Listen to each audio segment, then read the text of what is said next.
વિરામ બાદ સ્વાગત। બનાસકાંઠા જિલ્લાની વિભાજનની વાતો પર પૂર્ણ વિરામ મુકાયો છે।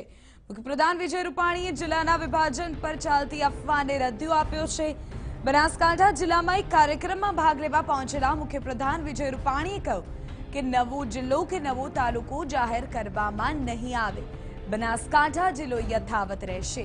ઉલ્લેખનીય છે કે સોશિયલ મીડિયા પર બનાસકાંઠા જિલ્લાના વિભાજનની પોસ્ટ વાયરલ થઈ રહી છે, તો સાથે જ સોશિયલ મીડિયા પર ચર્ચા ચાલી રહી છે કે બનાસકાંઠા જિલ્લાને અલગ કરીને નવો કોઈ જિલ્લો જાહેર કરવામાં આવે, પરંતુ સીએમ રૂપાણીએ પ્રતિક્રિયા આપીને આ ચર્ચાઓ પર પૂર્ણ વિરામ મૂકી દીધું છે। આગમન હતું તે બાદ સોશિયલ મીડિયામાં કેટલીક અફવાઓ જિલ્લાના વિભાજનને લઈને છે, તાલુકા નવા તાલુકા અત્યારે કોઈ વસ્તુ આપનું આગમન હતું તે બાદ સોશિયલ મીડિયામાં કેટલીક અફવાઓ જિલ્લાના વિભાજનને લઈને છે, તાલુકા નવા તાલુકા અત્યારે કોઈ વસ્તુ